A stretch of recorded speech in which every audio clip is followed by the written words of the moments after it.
اور اس کے بعد حساب کتاب کا مسئلہ، اور پھر اس کے بعد میزان کا مسئلہ۔ میزان میں لوگوں کے اعمال تولے جائیں گے، اور جیسا کہ احادیث سے یہ بات واضح ہے کہ آج ہمارے جو اعمال ہیں ان کے وجود کا ہمیں احساس نہیں ہے، نہ ہی ہمیں یہ بتایا گیا ہے نماز کی شکل کیا ہوگی، روزے کی کیا ہوگی، صدقے کی کیا ہوگی، حج یا عمرے کی شکل کیا ہوگی۔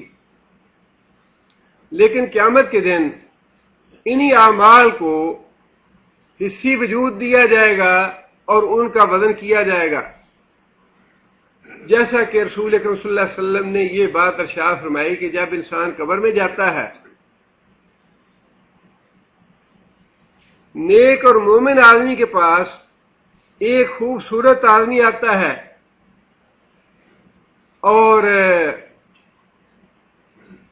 جو مرنے والا انسان ہے اس قبر کی زندگی میں اسے دیکھتا ہے، اسے محسوس کرتا ہے، اور اسے دیکھ کے خوش ہوتا ہے، اسے پوچھتا ہے کہ تم کون ہو، اور وہ جواب میں یہ کہتا ہے کہ میں تمہارے نیک اعمال ہوں، جس کا مطلب یہ ہے کہ اس کے نیک اعمال کو اللہ تعالیٰ نے خوبصورت آدمی کی شکل دے دی، اور قبر میں اس آدمی کے ساتھ اس کو بہلانے کے لیے، اس کو اطمینان دلانے کے لیے، اس کو تسلی دلانے کے لیے اللہ نے وہاں بھیج دیا۔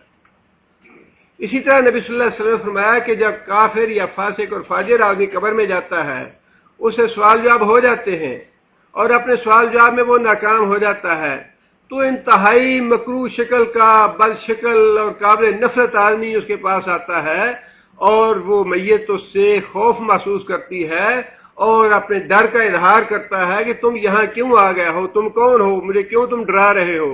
تو وہ جواب میں یہ کہتا ہے کہ میں تمہارے اعمال ہوں۔ اس کا مطلب یہ ہے کہ آج جو ہمارے اعمال ہیں ان کے وجود کا ہمیں احساس نہیں ہے، نہ ہی ان کا کوئی وجود ہے، لیکن قیامت کے دن ان کو وجود دیا جائے گا، جن کا وزن کیا جائے گا۔ اسی طرح رسول اکرم صلی اللہ علیہ وسلم نے یہ بات بھی ارشاد فرمائی کہ جو آدمی اپنے مال کی زکوٰۃ ادا نہیں کرتا اور اپنے مالی واجبات پورے نہیں کرتا، قیامت کے دن اس کے مال کو کس کی شکل دی جائے گی؟ سانپ کی شکل دی جائے گی۔ اس کا مطلب یہ ہے کہ یہ جو عمل ہے زکوٰۃ کا، صدقات کا، واجبات جو ہیں، اس کو سانپ کی شکل دی جائے گی اور اس آدمی پر مسلط کر دیا جائے گا، اور وہ سانپ اسے کہے گا انا مالک انا کنزک، کہ میں تو تیرا مال اور تیرا خزانہ ہوں، سونا چاندی جو تم نے جمع کر رکھا تھا، جو تم نے اللہ کی راہ میں خرچ نہیں کیے، اور جو سینت کے اکٹھے کرتے رہے اور جمع کرتے رہے اور دن رات اس کو گنتے رہے، وہی تمہارا مال ہوں۔ وہ عمل جو ہے انسان کا زکوٰۃ نہ دینے کا، اس کو سانپ کی شکل دی جائے گی۔ اسی طرح نبی صلی اللہ علیہ وسلم نے یہ فرمایا کہ وہ لوگ جو دنیا میں کثرت کے ساتھ سورہ بقرہ اور سورہ آل عمران کی تلاوت کرتے ہیں، قیامت کے دن یہ دونوں صورتیں کس شکل میں آئیں گی؟ ان کے اوپر بادل کا سایہ بن کے آئیں گی۔ اس کا مطلب یہ ہے کہ سورہ بقرہ اور سورہ آل عمران جو ہے ان کو قیامت کے دن بادل کی شکل دے دی جائے گی، بادل کی شکل میں وہ ان کے اوپر سایہ کریں گی۔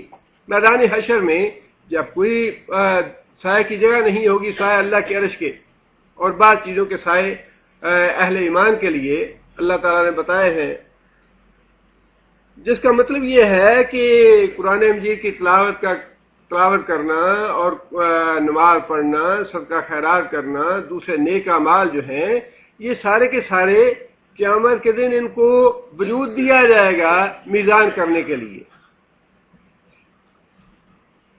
اسی طرح ایک حدیث میں نبی صلی اللہ علیہ وسلم نے یہ بات بھی ارشاد فرمائی کہ جو آدمی اپنے مسلمان بھائی کے جنازے پہ جاتا ہے، اس کی نماز پڑھتا ہے اور اس کے بعد اس کی تدفین میں بھی شریک ہوتا ہے، اس کے لیے کتنا ثواب ہے؟ 2 قرات کا۔ اور صحابہ نے عرض کیا یا رسول اللہ 2 قرات کا مطلب کیا ہے؟ تو رسول اکرم صلی اللہ علیہ وسلم نے فرمایا کہ 1 قرات 1 احد پہاڑ کے برابر ہے، جس کا مطلب یہ ہے کہ یہ جو عمل ہے نماز جنازہ پڑھنا اور مسلمان بھائی کی تدفین میں شریک ہونا، اس نیک عمل کا وجود یا اس کا وزن جو ہے وہ احد پہاڑ کے برابر ہوگا۔ یہ مثالیں ہیں جن سے ہمیں یہ پتہ چلتا ہے کہ جو انسان کے نیک اعمال ہیں قیامت کے دن ان نیک اعمال کو وجود دیا جائے گا اور اس کا باقاعدہ وزن کیا جائے گا۔ نیک اعمال کے علاوہ جو ہمارے اقوال ہیں، زبان سے نکلی ہوئی باتیں ہیں، ان کا بھی وزن ہوگا۔ یہ تو اعمال کی بات تھی کہ اعمال کو وزن دیا جائے گا، اعمال کے علاوہ جو ہماری زبان سے باتیں نکلتی ہیں ان باتوں کا بھی وزن کیا جائے گا۔ رسول اکرم صلی اللہ علیہ وسلم نے فرمایا کہ انسان جب اپنی زبان سے ایک دفعہ سبحان اللہ کہتا ہے تو اس سے ترازو کا ایک پلڑا بھر جاتا ہے نیکیوں سے۔ اس کا مطلب یہ ہے کہ سبحان اللہ کہنا جو ہے اس کو بھی وزن کی، اس کو کوئی شکل دے کے اس کا وزن کیا جائے گا، اس کو ترازو میں ڈالا جائے گا اور اس کی نیکیاں جو ہیں اتنی زیادہ ہوں گی یا وہ وجود اتنا بڑا ہوگا کہ اسے پورا ایک پلڑا جو ہے وہ بھر جائے گا۔ اور فرمایا کہ 1 دفعہ سبحان اللہ اور الحمدللہ کہنا، ان کی نیکیاں کتنی ہیں؟ 1 دفعہ سبحان اللہ اور الحمدللہ کہنا، فرمایا کہ اس کی نیکیاں اتنی ہیں کہ زمین اور آسمان کے درمیان جتنی جگہ ہے یہ ساری نیکیوں سے بھر جاتی ہے۔ اس کا مطلب یہ ہے، اور پھر وہ حدیث تو بڑی معروف ہے جو رسول اکرم صلی اللہ علیہ وسلم نے ارشاد فرمائی، بخاری شریف کی آخری حدیث ہے، کلمتان خفیفتان علی اللسان، 2 کلمے کہنے زبان سے بڑے ہلکے ہیں، زبان سے ادا کرنے بڑے ہلکے ہیں، ثقیلتان فی المیزان، میزان میں بڑے بھاری ہیں۔ اس کا مطلب یہ ہے کہ وہ کلمے جو ہم اپنی زبان سے ادا کرتے ہیں ان کا بھی وزن ہوگا، وہ بھی میزان میں رکھے جائیں گے۔ ثقیلتان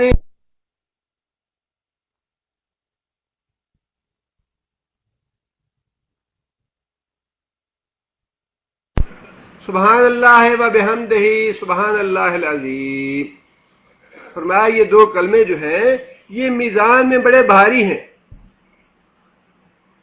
جس کا مطلب یہ ہے انسانوں کے اعمال اور اقوال دونوں کا وزن ہوگا قیامت کے دن۔ جو باتیں زبان سے نکالی ہوئی ہیں وہ بھی، اور جو انسان نے اپنے جسم سے اعمال کیے ہیں ان کا بھی وزن ہوگا۔ اب اگلی بات یہ ہے کہ سب سے زیادہ وزن کس چیز کا ہے میزان میں؟ سب سے زیادہ وزن جو ہے وہ لا الہ الا اللہ محمد الرسول اللہ کا ہے۔ لا الہ الا اللہ کا کلمہ سارے انبیاء کی شریعت میں مشترک ہے، اکٹھا ہے۔ اس کے بعد جیسے جیسے انبیاء آتے رہے ان کے ساتھ نام کا اضافہ ہوتا رہا، موسیٰ کلیم اللہ، عیسیٰ روح اللہ، محمد رسول اللہ، ہر پیغمبر کے لیے الگ الگ، لیکن جو سب کا مشترک کلمہ ہے وہ ہے لا الہ الا اللہ۔ اور نبی صلی اللہ علیہ وسلم نے فرمایا کہ یہ کلمہ جو ہے اس کا وزن میزان میں سب سے زیادہ ہے۔ حدیث میں ہے کہ موسیٰ علیہ السلام نے اللہ تعالیٰ سے یہ درخواست کی کہ یا اللہ مجھے کوئی ایسا آپ کلمہ بتائیں جو بس میرے ہی لیے ہو، کسی دوسرے کو اس کا علم نہ ہو۔ ہر آدمی یہ چاہتا ہے نا کہ خاص تعلق جو ہے وہ مجھے اپنے جو جس سے گہرا تعلق ہو، ایسا گہرا تعلق اور کسی کے ساتھ نہ ہو۔ موسیٰ علیہ السلام نے بھی ایسی خواہش کا اظہار کیا تو اللہ تعالیٰ نے فرمایا کہ اے موسیٰ لا الہ الا اللہ پڑھ۔ موسیٰ علیہ السلام نے عرض کی یا اللہ یہ کلمہ تو ایسا ہے جو سارے انبیاء لے کے آئے، سب کو معلوم ہے یہ تو۔ اللہ تعالیٰ نے فرمایا کہ اے موسیٰ اگر ترازو کے ایک پلڑے میں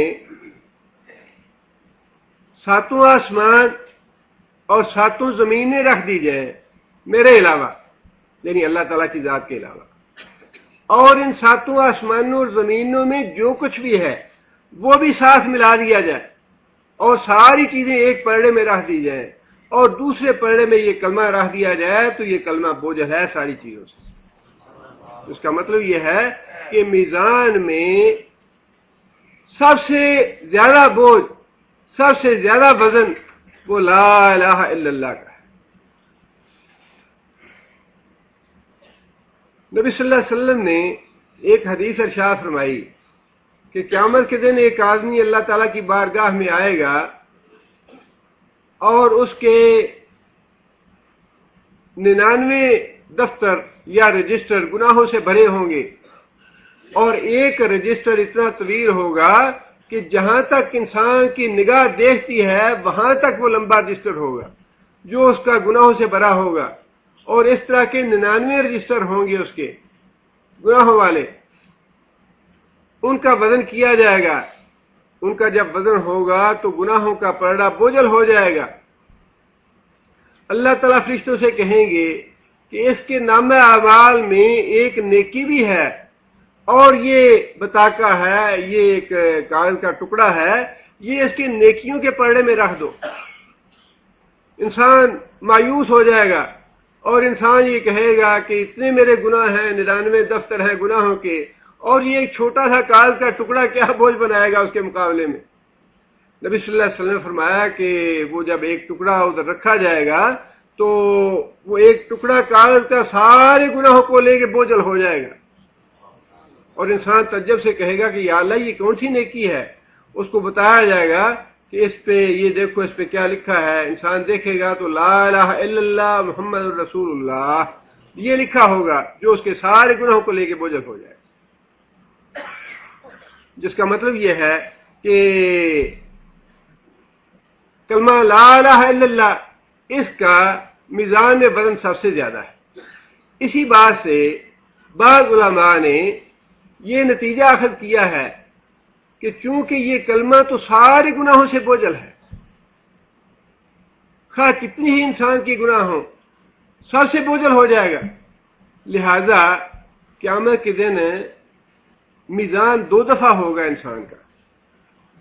ایک دفعہ تو کلمہ لا الہ الا اللہ اس کا میزان ہوگا، جس نے کلمہ پڑھا ہے اس کا میزان بھاری ہو جائے گا اور وہ دائرہ اسلام میں ہوگا، مسلمان ہوگا، مومن ہوگا، اس کو الگ کر دیا جائے گا، اور جن کے نامہ اعمال میں ڈھیروں نیکیاں ہوں گی لیکن لا الہ الا اللہ نہیں ہوگا، ان کی ساری ڈھیروں نیکیاں جو ہیں وہ ہلکی ہو جائیں گی، اور ان کا چونکہ کلمہ نہیں ہوگا لہذا ان کا پلڑا یا ان کا ترازو نیکیوں والا ہلکا رہ جائے گا، ان کا کفر جو ہے وہ بوجھل ہو جائے گا۔ لہذا پہلے میزان کے مرحلے میں مسلمانوں اور کافروں کو الگ الگ کیا جائے گا، اس لیے کہ اگر مسلمانوں کو کلمے سمیت ان کا میزان ہو پہلی مرتبہ ہی، وہ تو ساری جتنی بھی برائیاں ہوں گی سب کو لے کے بوجھل ہو جائے گا۔ اس لیے پہلے مرحلے میں بعض علماء نے یہ لکھا ہے، جیسے کہ میں نے عرض کیا پہلے، کہ یہ معاملات بالضبط کیسے طے ہوں گے یہ اللہ تعالیٰ بہتر جانتے ہیں، لیکن آیات سے یا واقعات سے جو بات سمجھ میں آتی ہے وہ علماء نے لکھی ہے کہ پہلے میزان میں مسلمان اور کافر کا نکھیر کیا جائے گا، ان کو الگ الگ کیا جائے گا۔ جو کافر ہوں گے ان کے دوبارہ میزان کرنے کی ضرورت نہیں ہوگی، لیکن جو مسلمان ہوں گے ان کے دوبارہ پھر میزان ہوگا، ان کی جو حسنات اور سیئات ہوں گی ان کو پھر تولا جائے گا، پھر ان کا مقابلہ کیا جائے گا۔ اور اس معاملے میں بھی نبی صلی اللہ علیہ وسلم نے یہ بات ارشاد فرمائی کہ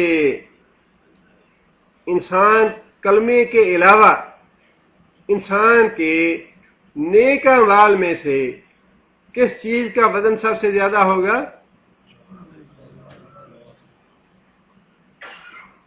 کلمے کے بعد انسان کے نیک اعمال میں سے فرمایا کہ اچھے اخلاق کا وزن سب سے زیادہ ہوگا۔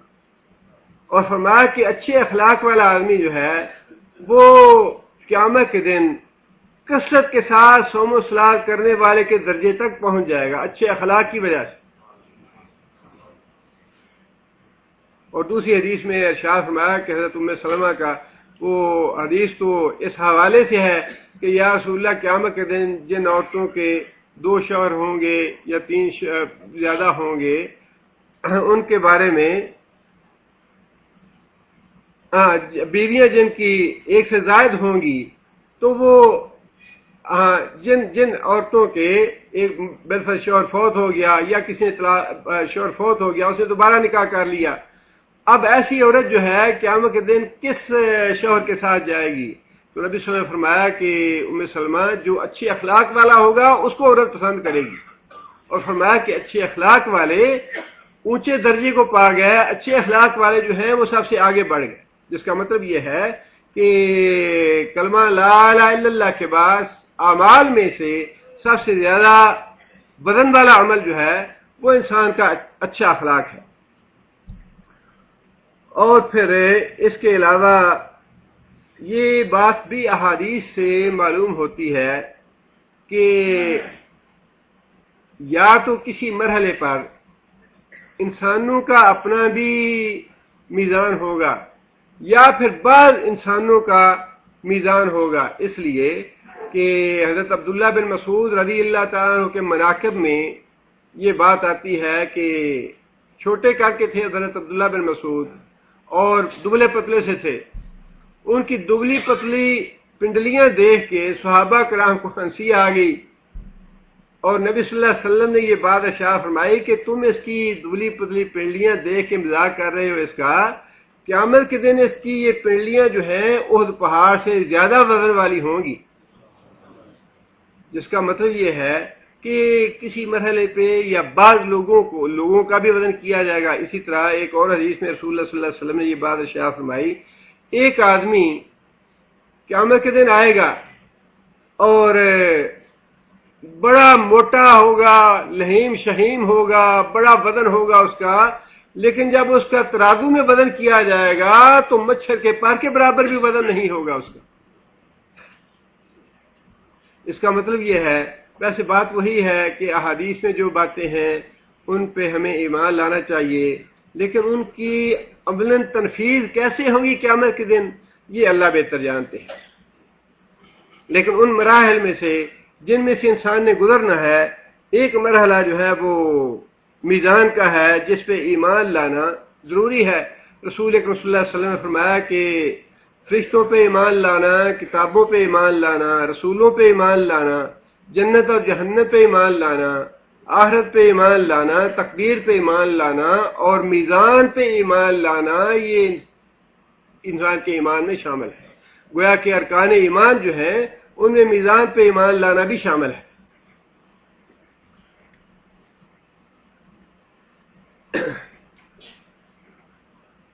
اب میزان کے بعد پہلی بات تو یہ فرمائی فَأَمَّا مَنْ ثَقُلَتْ مَوَازِينُهُ، کہ جن لوگوں کے میزان یا جن لوگوں کے وزن ثقلت بھاری ہو جائیں گے، فَهُوَ فِي عِيشَةٍ رَاضِيَةٍ، وہ قیامت کے دن عیشا آشا یعیشو عیشتن، عیشا کیا ہے؟ مصدر ہے، زندگی گزارنا، وہ زندگی گزاریں گے راضیہ۔ راضیہ کیا ہے؟ اسم فاعل ہے، واحد مؤنث کا صیغہ ہے، راضیہ خوش ہونے والی جان، راضیہ راضی ہونے والی، خوش ہونے والی جان، وہ جن کے نیکیوں کے تول بوجھل ہو جائیں گے، جن کی نیکیاں بھاری ہو جائیں گی، ان کا معاملہ یہ ہوگا فی عیشۃ راضیہ، وہ اپنے پسند والی، اپنی خوشی والی زندگی بسر کریں گے۔ اور جیسا کہ اللہ تعالیٰ نے قرآن مجید میں بھی یہ بات ارشاد فرمائی، لہم فیہا ما یشاؤون، جنتی لوگوں کے لیے جنت میں ہر وہ چیز ہوگی جس کی وہ تمنا کریں گے۔ جنتیوں کے لیے ہر وہ چیز ہوگی جس کی وہ خواہش و تمنا کریں گے. فرمایا کہ جنت میں ایک آدمی خواہش کرے گا اپنی اولاد کے لیے تو لمحہ بھر میں وہ سارے مراحل اولاد کے جو ہیں وہ اس کے لیے طے ہو جائیں گے، حتیٰ کہ وضع حمل تک فوراً ہو جائے گا. اسی طرح فرمایا کہ ایک آدمی کہے گا، حالانکہ وہاں کام تو ہوگا نہیں، لیکن ایک آدمی تمنا کرے گا کہ یا اللہ میں کھیتی باڑی کرنا چاہتا ہوں. اللہ تعالیٰ سے کہیں گے کہ کیا تجھے یہ سب کچھ کافی نہیں جو دیا ہے؟ انسان کہے گا یا اللہ سب کچھ بہت ہے، لیکن میری خواہش ہے میں کھیتی باڑی کرتا تھا دنیا میں یہاں بھی کھیتی باڑی کروں. اللہ تعالیٰ اس کو کھیتی باڑی کے سارے وسائل مہیا فرما دیں گے. وہ بیج ڈالے گا، ہل چلائے گا، پھر ساری چیزیں، لیکن فرمایا کہ آن کی آن میں اس کی فصل پک کے تیار ہو جائے گی. لہم فیہا ما یشاؤون. انسان کسی کھانے کی تمنا کرے گا، کسی پھل کی تمنا کرے گا، کسی مشروب کی تمنا کرے گا، تو محض تمنا کرنے سے ہی وہ ساری چیزیں جو ہیں ان کو مہیا کر دی جائیں گی. لہم فیہا ما یشاؤون، جو بھی وہ چاہیں گے ان کو دیا جائے گا. اور پھر فرمایا کہ ایسی وہ انسان کی خوشی والی اور راضی رہنے والی زندگی ہوگی. لا یبغون عنہا حولا، جنت سے نکلنا نہیں چاہیں گے. 30-32 سال کی بہترین جوانی کی عمر ہوگی، نہ بیماری ہوگی، نہ بڑھاپا ہوگا، نہ موت ہوگی، اور جس چیز کی تمنا کریں گے وہ ساری چیزیں مہیا کر دی جائیں گی. اس لیے فرمایا کہ وہ لوگ جن کے میزان نیکیوں سے بھاری ہو جائیں گے، فی عیشت راضیہ، اپنی من پسند خوشی کی جو زندگی ہے وہ گزاریں گے وہاں پہ. اور پھر آگے فرمایا وَأَمَّا مَنْ خَفَّتْ مَوَازِينُهُ، اور وہ شخص جس کے میزان، جس کے تول، جس کے بوجھ ہلکے ہو گئے نیکیوں والے، جس کا تول، جس کا بوجھ نیکیوں والا ہلکا ہو گیا، فَأُمُّهُ ہاویہ، اس کی ماں ہاویہ ہے. اس کی ماں ہاویہ ہے. ہاویہ تو کہتے ہیں، ہوا کسے کہتے ہیں؟ اونچی جگہ سے نیچے گرنے کو ہوا کہتے ہیں. اور ہاویہ وہ گہری کھائی ہے، گہرا کھڈا ہے، جہاں انسان بڑی بلندی سے اس میں گرے گا نیچے. اتنی بلندی جس کا انسان تصور نہیں کر سکتا. رسول اکرم صلی اللہ علیہ وسلم صحابہ کرام کے پاس تشریف فرما تھے، اور زبردست آواز آئی. نبی صلی اللہ علیہ وسلم نے دریافت کیا صحابہ کرام سے کہ کیا جانتے ہو یہ آواز کس چیز کی ہے؟ صحابہ کرام نے عرض کیا کہ اللہ اور اللہ کا رسول بہتر جانتا ہے. رسول اکرم صلی اللہ علیہ وسلم نے یہ بات ارشاد فرمائی کہ آج سے 70 سال پہلے ایک پتھر اس جہنم میں پھینکا گیا تھا جو 70 سال کے بعد اس کی تہ تک پہنچا ہے. اس سے آپ اندازہ لگا لیں کہ وہ گہری کھائی یا گہرا کھڈ جو ہے وہ کیسا ہے. اس سے پہلے ہم یہ پڑھ چکے ہیں، اللہ تعالیٰ نے یہ بات ارشاد فرمائی وَمَا يُغْنِي عَنْهُ مَالُهُ اِذَا تَرَدَّىٰ، انسان کا مال اور دولت اس کے کسی کام نہیں آئے گا اذا تردّیٰ، جب وہ گہری کھڈ میں گرے گا. وہاں بھی یہی بات اللہ نے ارشاد فرمائی، بہت ہی گہری، اتنی گہری کہ 70 سال کے بعد پتھر جو ہے وہ اس کی تہ تک پہنچے گا. اور پھر آپ اندازہ لگائیں کہ بئس المصیر، بار بار اللہ نے یہ بات ارشاد فرمائی، بہت ہی برا ٹھکانہ ہے، بہت ہی برا ٹھکانہ ہے، اتنی گہرائی میں. اب یہاں تو دنیا میں تھوڑا انسان اندازہ لگا کے آخرت کی جو باتیں ہیں ان سے مقابلہ کرنا چاہیے اور ان کا انسان کا نقشہ اپنی ذہن میں بٹھانا چاہیے. 20-25 فٹ کا کنواں ہو نیچے، 20-25 فٹ کا کنواں تو بڑی دور کی بات ہے. یہاں بیچارے بعض اوقات مین ہول میں جاتے ہیں لوگ کوئی کام وام کرنے کے لیے، اور وہاں اتنی گیسز ہوتی ہیں زہریلی قسم کی کہ جاتے ہی اندر بعض اوقات بندہ مر جاتا ہے، سانس نہیں لے سکتا. حالانکہ 2-4 فٹ گہرا ہوتا ہے وہ. اور جو بدبو ہے جہنم کی، نبی صلی اللہ علیہ وسلم نے فرمایا کہ بدبو جہنم کی ایک ڈول جو ہے وہ اگر اس زمین پہ ڈال دیا جائے، جو جہنم کی بدبو ہوگی یا ان کا کھانا اور پینا ہوگا، اتنا بدبودار کہ ایک ڈول جو ہے وہ پوری دنیا کی معیشت کو تباہ کر دے، اتنی بدبو ہوگی وہ. 70 سال کی گہرائی میں. اور فرمایا کہ علیہم موصدا، جہنم کے دروازے اوپر سے بند کر دیے جائیں.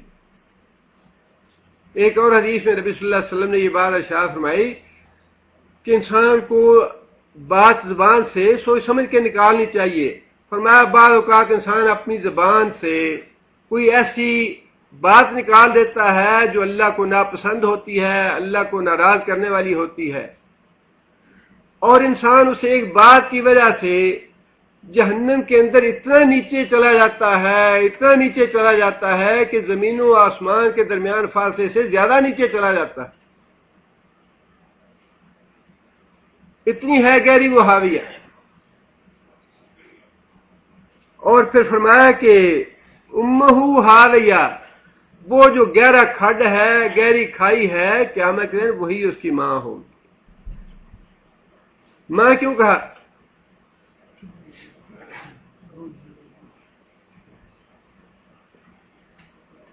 اس دنیا میں انسان کی سب سے زیادہ مہربان، مشفق، ہمدرد اور خیر خواہ ہستی کون سی ہے؟ ماں ہے. اور اگر ماں ہی انسان کی دشمن بن جائے تو پھر باقی کہاں جائے پناہ ہوگی؟ کوئی اور ہمدردی کرے گا ماں کے بعد؟ جس آدمی کی ماں ہی دشمن بن جائے، اس کے ساتھ نہ بھائی ہمدردی کرے گا، نہ باپ کرے گا، نہ دوست کرے گا، کوئی بھی نہیں کرے گا. فرمایا کہ یہ اس دن سب سے بڑی دشمن ہوگی انسان کی. جس طرح ماں کے علاوہ کوئی جائے پناہ نہیں ہے دنیا میں انسان کے لیے، اسی طرح جہنم کے علاوہ کوئی جائے پناہ نہیں ہوگی انسان کے لیے. اور آگے فرمایا کہ وما ادراک ما ہی، یہ حیہ کا لفظ ہا کے ساتھ ہے. اصل لفظ کیا تھا یہ؟ جی ماہی. اور ہا آگے ہا کیا ہے؟ وہ، اور اس کو الف جو ہے وہ گرایا گیا ہے حیہ. ما ادراک ما حیہ، پھر وہی انداز ہے اس کو اس پہ زیادہ ترکیز کرنے کا، اس پہ زیادہ توجہ دلانے کا کہ یہ حاویہ جس میں انسان گرے گا، جس کے نیک اعمال کم ہو جائیں گے، وہ حاویہ کیا ہے اور تم کیا جانو وہ حاویہ کیا ہے. فرمایا کہ نار حامیہ، آگ ہے بھڑکتی ہوئی. صرف یہی نہیں کہ انسان اس میں گرے گا تو گر کے جا کے آرام سے بیٹھ جائے، بلکہ اس کے اندر جب جائے گا تو بھڑکتی ہوئی آگ اس کا استقبال کرے گی. بھڑکتی ہوئی آگ میں گرے گا وہ، جس کے بارے میں قرآن مجید میں بھی اور رسول اکرم صلی اللہ علیہ وسلم نے بھی بہت سی باتیں ارشاد فرمائیں. کلا انہا لظا نذاۃ للشوا، آگ کی ایسی وہ لپٹ ہے، ایسا شعلہ ہے آگ کا کہ انسان کے جسم سے سب کچھ جلا ڈالے گا. تلفح وجوہہم النار وہم فیہا کالحون، ان کے چہروں سے گوشت ختم ہو جائے گا، جل جائے گا، اور ان کے بڑے بڑے جبڑے ہونٹ جو دانت ہیں وہ باہر نکل آئیں گے. فرمایا لا یموت فیہا ولا یحیی، ایسی ہے وہ آگ جہنم کی، نہ انسان کو مرنے دے نہ زندہ چھوڑے، نہ ہی موت ہوگی اور نہ ہی وہ زندگی جیسی زندگی ہوگی. لا یموت فیہا ولا یحیی. اور رسول اکرم صلی اللہ علیہ وسلم نے فرمایا کہ دنیا کی جو آگ ہے اس کے مقابلے میں 69 درجے زیادہ گرم ہوگی. انسان کی سزا کے لیے ہے. جس طرح انسانوں کے جسم جو ہے وہ بہت بڑے بڑے کر دیے جائیں گے، انسان کا ایک دانت جو ہے اس پہاڑ کے برابر کر دیا جائے گا. کان میں اور کندھے میں مسافت جو ہے وہ 3-3 میل کی مسافت ہو جائے گی. اتنے بڑے بڑے جسم بنا دیے جائیں گے تاکہ اس آگ کو